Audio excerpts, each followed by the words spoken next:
welcome Kate the Keith. Kate the Keith to our special interview, one-on-one.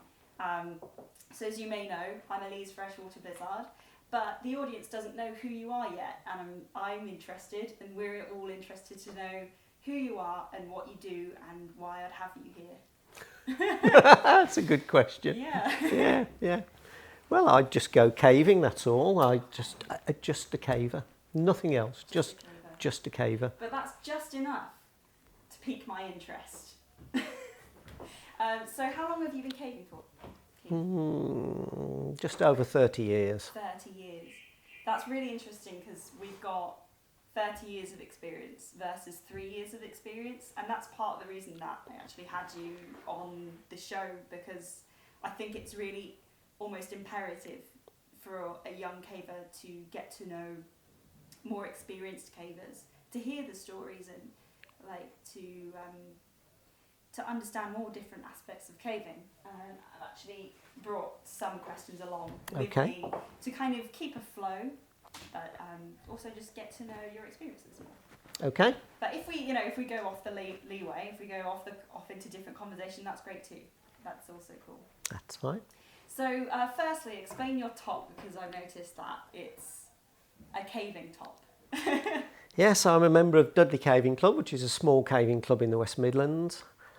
And in the caving community, they tend to call us the Dudley lot, or it gets shortened to the Dudley. The good, So, the bad, the Dudley. hence the good, the bad, the Dudley. And we had these T-shirts made for Hidden Earth in 2017, I think it was. What's Hidden Earth, for the people who don't know? Hidden Earth is the National Caving Conference, held every year in September, near the end of September, in different areas of the country. Last year it was in the Mendip, so it'll probably be up north this year. And it's run by cavers for cavers, sponsored by the British Caving Association, the British Cave Research Association. Yeah. Weekend of lectures, films and drinking.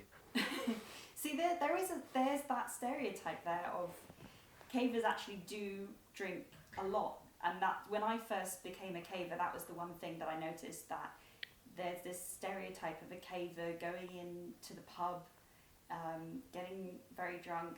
And there is that, I think, which I found really interesting, because for me, caving's a really adventurous sport. So I think if you put alcohol into the mix, it would get dangerous. But other cavers are very different from the way I think about it, and they're much more relaxed about it than me, and they will drink before a trip, which I find quite cool. Yeah. No, well, I'm not stereotypical because I drink tea. Yeah, same. I mean, yeah, I've got one. And just for the record, we did offer him tea beforehand, but no. He's drunk it. It looks bad, doesn't it? Yeah. There's only one tea on one side. So with if there's a caving meetup, then you give the impression that there are lots of cavers, but in a way there's not, because it's probably less than 1% of the population who are active cavers. I should think much less than 1% who are active cavers, yes. Yeah. And I think that kind of, it says something in itself that there aren't many cavers, and yet they band together and create these kinds of events, and they are immensely popular, to my understanding, aren't they? Yeah, I think Hidden Earth generally attracts an audience of over 500. I have no real idea how many cavers there are in the country, but it's a few thousand, no more than that. Yeah. To my knowledge, it ranges from about 5,000 to 8,000 each year, but I think that fluctuates as well, doesn't it? I mean, some people do give up caving, and so there is that. So there is a really important question that I do want to ask you today, and that is, why do you cave? Like, why on earth would you? Well, for our viewers, many people probably think you force yourself to go underground, and you force yourself to do all these horrible things in complete darkness, and it's cold and it's wet. Why do you do that? My story starts actually here in Castleton, in Peak Cavern. Really? Because in the 1970s, the show cave here, Peak Cavern, was a much, much bigger show cave than it is now. And it went all the way down to Buxton Water Sump. And as a tourist, I arrived here in the early 70s and did the tourist trip to Buxton Water Sump. And the guide said, well, that's it now, it's time to go back out. But cavers have discovered miles more cave passage than you've seen already. And I suppose it was an insatiable curiosity, because I'm standing there thinking, I don't want to stop here. I want to go on, and I want to go and see what other people have seen and what they've discovered. So nothing happened for many, many, many years, and then I actually met a caver, a chap called Bill Oakes. And I pestered him and pestered him and pestered him and said, will you take me caving? Please, will you take me caving? And he didn't. Oh. And he didn't for months. And he said that he had a lot of people pester him to go caving. He said, but the trouble is, a lot of people who go caving haven't really any idea what it's all about. And he takes them caving and they hate it. So unless you really, really pester me, you never get to go caving. So I pestered and pestered and pestered. And eventually he took me into OFD, Ogofun, the huge cave in South Wales. And there's a classic trip there where you go to see a huge stalactite called the Trident and a huge stalagmite called the Judge. And that was the trip. And it was just wonderful. It was just everything I could have imagined. There were climbs, there were scrambles, there were squeezes. It was just pure adventure. Wow. From beginning to end. And that was it, I was hooked. And then you just want to do a little bit more. So you want to learn how to climb ladders, and then you want to learn how to abseil, and you want to dive a sump, and you just want to keep pushing that little bit further each time. And testing yourself. I think it's a lot about testing oneself, and it's a set of challenges. So it's adventure, it's excitement, it's challenging, and it makes you forget. Yeah, I agree. Because if you've got a stressful job and you get to Friday afternoon and you think, I've just had enough, when you go caving, you don't think about anything else. Yeah, I agree with that, because there have been many times where that's happened to me as well, and life outside is forgotten. The surface world exists no more in a way, and the mentality is so different underground, because you want to focus on what you're doing and concentrate on this physical activity. You just completely forget anything else. You have more responsibility, in my opinion, underground, because you've got to look after yourself, but your group as well. You have a different group dynamic, and there's teamwork. Yeah. So how old were you when you first went down? Ooh. I'm not allowed to ask it. late 30s. I was a late starter. Yeah, late 30s. Yeah. So that first trip could have been so different depending on what cave you went down. I mean, because the first trip really makes or breaks a caver. Do you understand what I'm saying? Where if your first cave is really bad, you probably won't want to do it again. But in your own opinion, if the cave was good and it had just the right amount of excitement, little bit of risk taking or what you think is dangerous, and if it's just got that right amount and not too much of those things, then I think it could really off-put you. But instead, that happened to you and you felt that was great. It's always very tricky, isn't it? You meet somebody and they want to go caving and you think, well, where shall I take them? Yeah. Because if you make it too simple, they get the wrong impression of what it's all about. And if you make it too difficult, you risk putting them off. Now, there is a school of thought that says you take them somewhere reasonably tasty, and if they like it, they're going to be a caver, and you don't waste any more time on them if they don't like it. So the cave that we might be doing tomorrow, Giant's Hole, I don't think is a novice trip, but I know a number of people have been taken in Giants as their first ever trip. And that includes me. Yep. Yeah, And I didn't realise. if you love it, then obviously you're going to be a caver, because it's a cave that offers you a little bit of everything. There's everything in there. There's a ladder pitch, there's squeezes, there's climbs, there's water, there's traversing. It's got a little bit of everything. So if you like that, you're a caver. So when you say that terminology, like a tasty cave, see, I've got very used to in cave, when you go caving in groups, I've found that you start to collect up this terminology of what places are like. Another word I've heard a lot that gets used in my group is called sketchy. Now, Yes. Now, sketchy is a term in my group where, for me, if something's really freaking me out and I'm like, wow, this climb, if I put a wrong foot somewhere, something's going to happen. Like, I really need to concentrate, and if I don't, then I could be in serious trouble here. And going through bits like that of a cave, when someone says, oh, it's just a bit sketchy, that whole mentality is just shoved out the window. It's like, oh, it's just sketchy. I can do this, it's just a bit sketchy. And I feel that's the same with what you're explaining here. It's another word like tasty cave. Oh, that's a tasty cave. It's like there's so much emotion put into that word that explains so much. And I think that's why I really also like the Caving Society, because it has these words that take something that I would find personally very scary and then it puts a new perspective on it, and I think it's just a tasty cave.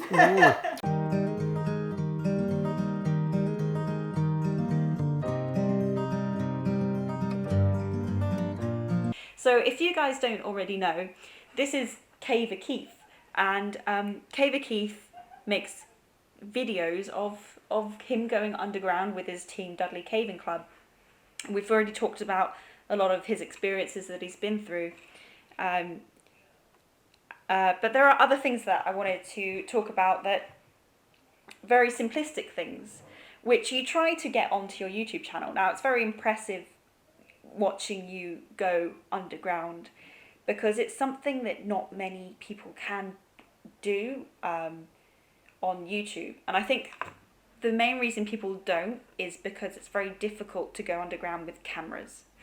And I think the biggest reason is probably because it's very wet. And I've had this I'm obviously just starting out, and the most annoying thing is mud. Now, it's very difficult to describe cave mud, but it's very clean.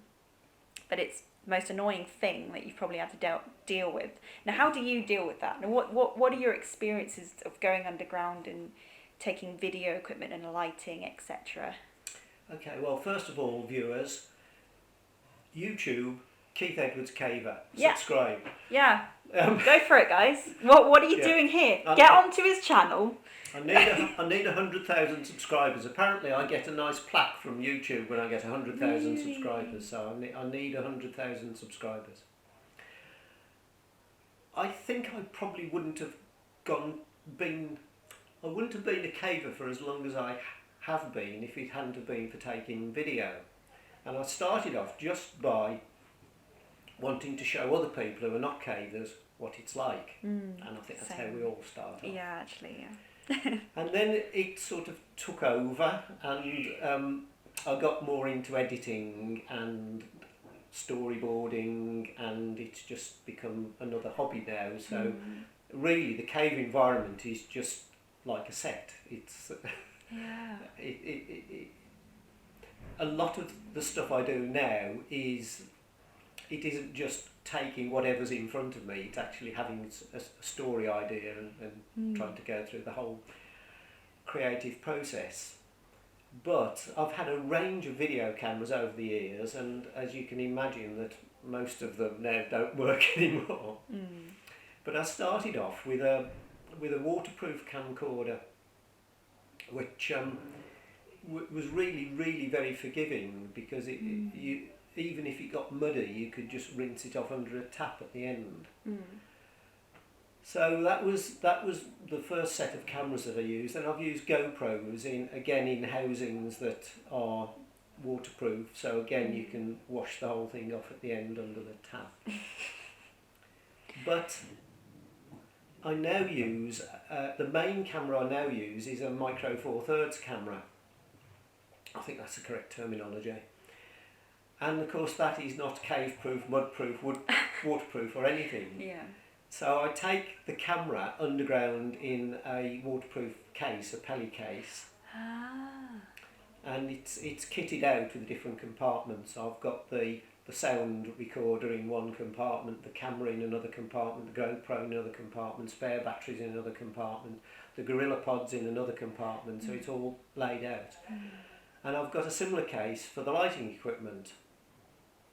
Now, so I use the non-cave-proof camera in the situations where it's not going to get too muddy. It seems to have survived the mud quite well. And then for all the linking shots and the bits where it gets really grotty, like in Colostomy Crawl in Peak Cavern, I use the GoPro. So I use the camera, and of course the GoPro is also very good because it has a very wide angle field of view, so you can get much closer to the subject. Because sometimes in caving it's very difficult to get far enough away from the subject to get the shot that you want, which is why you need a camera with a very wide angle field of view. But lighting has always been a problem. I don't know whether you found lighting a problem. Yeah, it is a problem, and I have to say, like, I've been subscribed to you for probably 3 years now, since I started caving. Thank you. Yeah, and I've always actually wanted to ask you the question I've just asked you, like, what camera do you use and what have you been using? And I saw your Phoenix review. Now this is a Phoenix as well, to everyone who doesn't know. It's a brand that sells lights which are hard of wear. They're really good. That's not paid promotion, but if Phoenix want to like invite me to, I wouldn't say no. But no, I saw your video on Phoenix light flashlights, and I saw that video of that massive chamber that you slowly light up piece by piece. Blew my mind. That was incredible, and I would love to get one of those one day and just use them, because lighting is the big problem. Yes, I started off with some smaller focusable torches, some 1,000 lumen focusable torches, and then cheekily I wrote to. You wrote to Phoenix. And I'm going to do that next, Phoenix. I'm coming for you. They were kind enough to loan me 3 of these 3,800 lumen torches, and they are completely waterproof, and they are focusable, and they are just incredible. They are the dream lighting for cave videography, in my opinion. Yeah. So I've now bought a 4th one. Wow. And another member of the caving club has got another 2. This is a craze. This is the new thing. But yes, the video you're referring to is in Aganathweth, which is in South Wales. We found the biggest piece of passage in the cave to see if it was possible to light it with these torches, and as you can see, it is. Now, I've never been able to take video like that before, so it's opened up a whole new range of possibilities. Yeah. But particularly with the Scouts video, because I got plenty of time while they were engaged in a particular obstacle in the cave to set up the lighting. There's a lot more atmospheric lighting in that one, because you'll notice there's a lot of backlighting in the shots as well. And that's again something with multiple light sources I can do now, which I couldn't do in the early videos, to set up the lighting effect that I want, because previously it was nearly all front lighting, and as you know, with just front lighting in a cave, everything it doesn't look three-dimensional, everything looks very flat. No shadows. Yeah. But I did notice that in your latest video, that was one of the things that I noticed first, was this has been done very well. It's been very thought out. This hasn't just been, oh, I'm going to go caving today and take the camera down. It was like, where's that lighting going to be placed, and how are things going to look? And that's something that non-cavers can't comprehend, and it's very difficult to explain to people how dark a cave is, because we're very used to, as humans, always having some sort of light source. Now, it can be the sun, which is the obvious one. It can be fake lighting like this, through light bulbs and electricity. But when those aren't being used, we have the moonlight and we have starlight.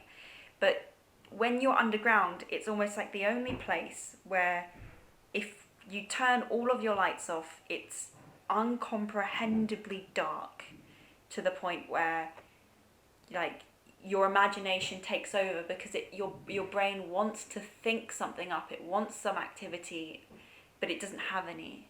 And there's no scope of where you are anymore, and completely lost. And so it is a really valuable resource for using light. Now, a question that I get a lot, I don't know about you, but people tell me, oh, you shouldn't go caving at night. Why you go caving at 8 p.m? It's an interesting one. Now, what do you say? Say I'm a non-caver and I say, oh, you shouldn't. Why are you going caving at 8 p.m? It's so late. Now, what do you normally say to that? Well, it's strange because I don't like coming out of a cave in the dark. Really? I don't know why. It just seems wrong to come out of the cave and it be dark when you come out. It's totally logical. I accept it.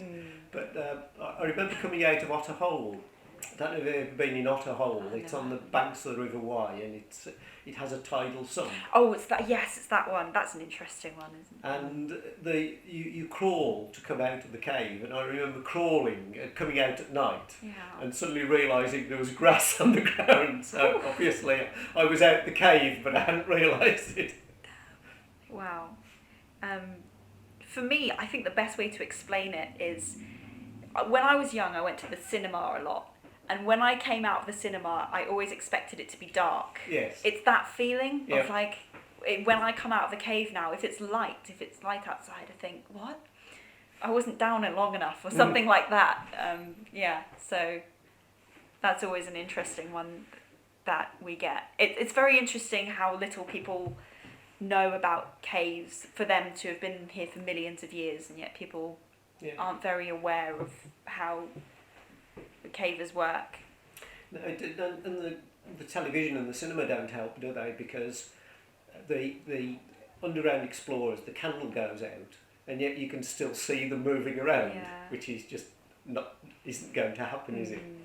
And here's a thing that I also sometimes get asked, and I was also very curious when I was a young caver. I'm still young, but I mean, as a very novice caver, I always thought, how do people breathe underground? What's the oxygen like? How's it like? I get that comment myself an awful lot. Do you? How do you breathe underground? But caves are like a big piece of cheese with holes in. So the airflow in caves is generally very, very good. So even if it's not a hole big enough for us to get in, the oxygen can easily be replenished. So it's incredibly rare to be in a cave and find poor air quality. Now, having said that, we're digging a cave in South Wales and we're in a blind heading at the moment. What's a blind heading? Well, as we've been digging this cave, we've discovered different cross rifts and cracks and things. So the air quality has always been very good because there's been a circulation of air. But we're now in a position where we've gone quite a few feet forward without any holes at all in the rock. Okay. So obviously now there's no air circulation. So when you get to there, then you will use up the oxygen quite quickly. And I've been in digs in North Wales where we've had to put a fan in to circulate the oxygen. An electric fan in the cave just sat there, whirring away. Working off a battery. That's incredible. So it is very rare to find poor air quality in caves, but it can happen. This is something that many people, I think, don't know, that caving and cave diving are so incredibly different. Yes. And have you tried cave diving before? No. You haven't. For good reason. Yes. It's I never want to cave dive, and my my dad, for example, is a diver. He loves diving, full respect for him. And then when I started talking about caving, he thought, oh, I can go cave diving. It's like, no, please don't, Dad. No, if you talk to cavers, the cave divers all start off as cavers, Yes. not divers. Diving in a cave is totally different to diving in open water because there's no air surface. And cavers only dive in order to discover more cave. It's a necessary thing to go through to find where the cave goes to. And quite often after the divers have been through and discovered the cave, they will then engineer a dry route for people like you and I to go and visit the cave that they found. Cave diving is dangerous, far more dangerous than caving. Having said that, if the cave divers take all of the necessary precautions and follow all the rules and regulations, it isn't as dangerous these days as it was in the early experimental days when it was very dangerous. So the cave divers now, well, as you know, there's been a classic tale took place in Thailand last year. Yes. Where the divers performed a miracle in finding these young people on the ground. And there was a tragic loss of life, but the Navy SEAL who dived, as far as I understand, was an open water diver. Yes, all the Navy SEALs were open water. Yeah. To my knowledge, they'd never cave dived before. And cave diving is a completely different thing. Yeah. And that's why you do need the specialist teams. Again, rest in peace. Absolutely tragic. Yeah, absolutely. For any of that happened. Because they were doing what they needed to do. Yeah. And really, really very tragic. And Yeah. Let's go. Absolute miracle though. That was it 10 of them and one teacher? There were 12, 12. young boys plus their coach. Oh, I got that very wrong. But all of them made it out. That was, whoa. Like, it was very, as you say, it was a miracle. As in, perhaps, it's, I don't know how to say it respectfully. It's like, when things like that happen, because they were so trapped and they were trying to pump water out, and it was the rainy season, and I don't know if you've ever been in Asia when it's the rainy season, but it doesn't hold back. Oh. And the one thing that's probably, I want to say, is the most dangerous about caving is water. Ironically, that's how caves are made. You can't avoid water, but it's just so incredible. To this day, I think about it like, wow, absolute props to the divers who got them out, went over to Thailand as soon as they got that call. They went out there and they did the society of caving proud. And I think we can all agree on that as cavers, that we can all think of these people and think, yeah, you did us proud. You talk about heroes, people being a hero, but these people really are, in the true sense of the word, heroes. Because I know it's something that they do. They are cave divers, they are explorers, it's something they do. And it was what they needed to do and what they wanted to do. Yeah. But the difficulty of getting those boys out cannot be underestimated. And I think there wasn't a lot of press on it. I mean, it was huge, it was blown up, but at the same time, I loved how they kept it very, very shut off. They didn't say any plans that they were doing, they didn't release anything to the news, and I thought that was great, because I feel like non-cavers don't get that, didn't get how difficult that whole situation was. There were a number of very, very difficult decisions had to be made. Yeah. And I do have some inside knowledge of some of the very difficult We're decisions. probably not allowed to talk about that, are we? And it's probably better to say nothing. Yeah. But yeah. But it was a very close call, because the Thais didn't really want the children to be dived out. They wanted Did to they not? They wanted to see if they could keep them in there. Once they got to them, to ferry food through to them and try to keep them in there till the end of the monsoon season. Well, if you think about it, that would have been months and months and months. Yeah. And they had to be persuaded that it wasn't a viable option and that these children had got to be dived out. But that diving people out has been done before, but in spite of the exaggeration in the press, there was well over 1 kilometre of flooded passage that they had to be brought out through with constrictions and very poor visibility, and no one had ever tried to do that before. So it was very difficult to work out how they were going to get children who don't dive out through over 1 kilometre of flooded passage. So it was... I think it's really... should be, I think it's almost underestimated. I think it should be listed as a really big triumph in human history. Oh yes. In my opinion, obviously I've only been caving for 3 years, but I can totally understand how even I can't know how difficult the situation was. I know it's out of my scope, but I understand that it's out of my scope, and I understand how difficult it was and how it should be more appreciated as absolutely huge, incredible for the, because these cave rescuers, that's not their job.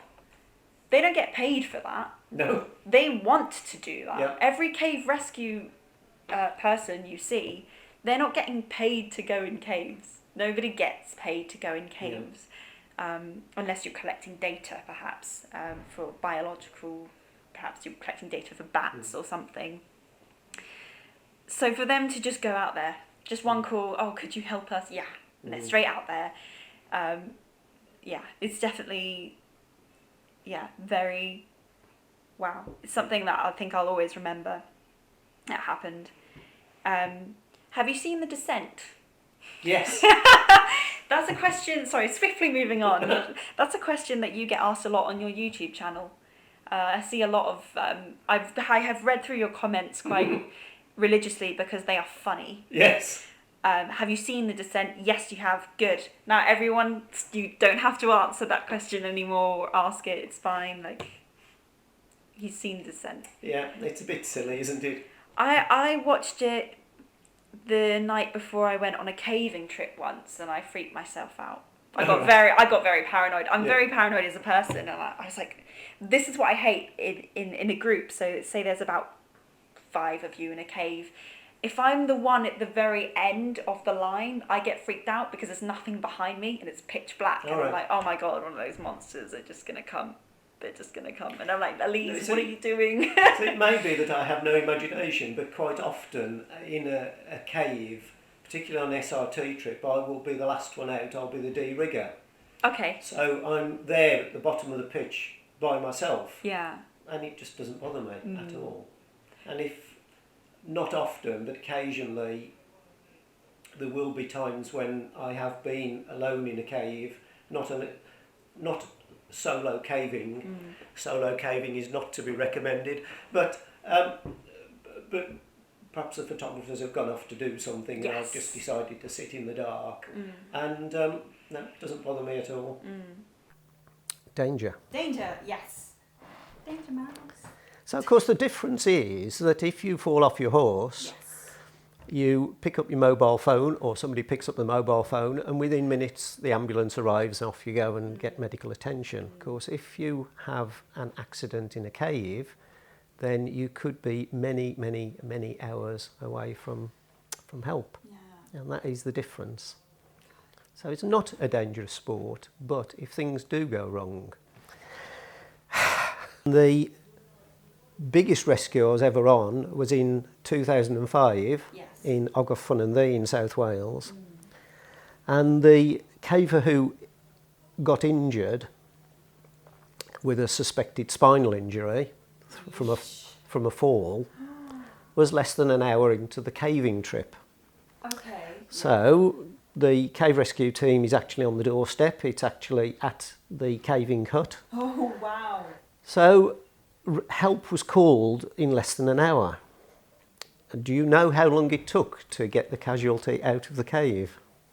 You know, from the things I've read, I wouldn't be surprised if it took 8 hours or something or other, like something really... 25 hours. 25 hours? The problem was that the caver had gone in through an entrance that was going to be extremely difficult, if not impossible, to bring a stretcher out through, and obviously this was a stretcher case. So the underground controller decided that she'd got to be taken deeper into the cave system and brought right up the main streamway and then out of another entrance higher up the hill. Yeah. And that's why it took that time. Oh my God.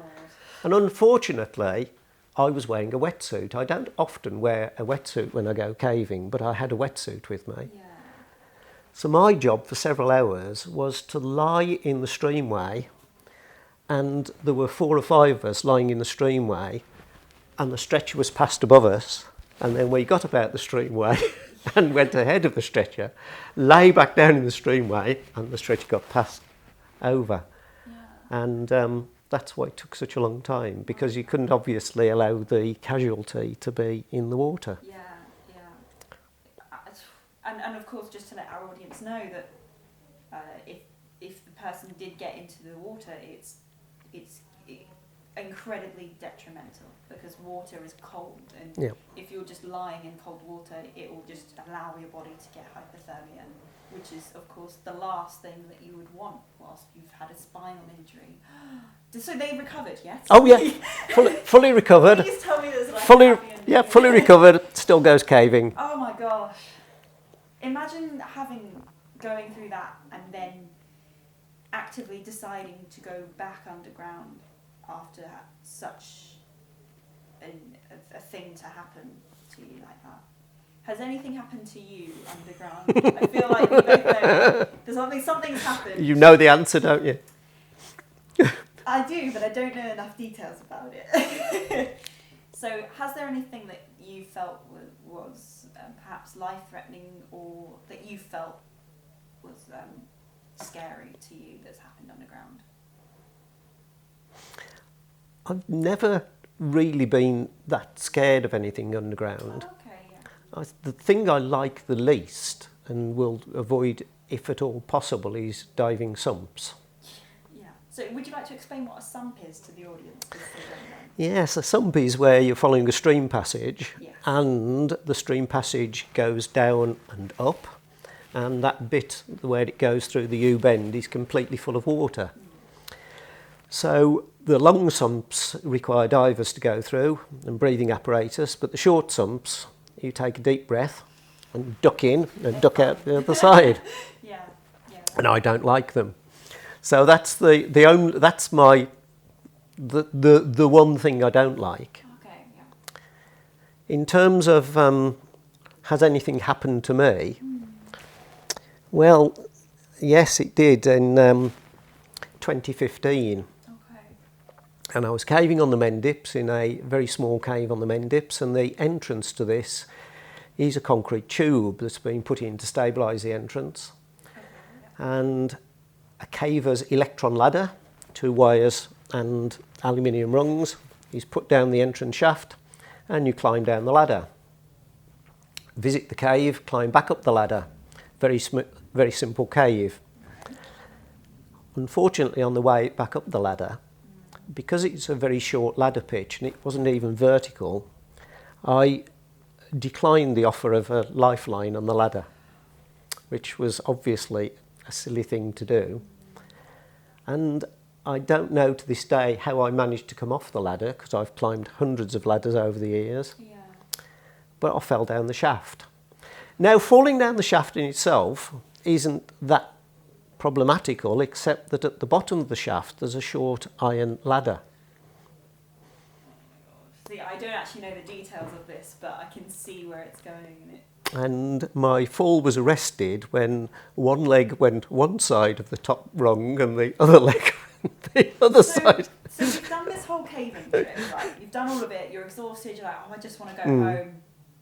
Now the lifeline, so we have caving ladders, and then a lifeline is where you put another rope that's attached to your SRT harness. Yes. So that's just safety in case you accidentally Come fall off the ladder. You've got that lifeline, but you're like, okay, no, perhaps you just wanted to go home, or whatever the reason was that you didn't do that. And the one time you didn't do that, you fell.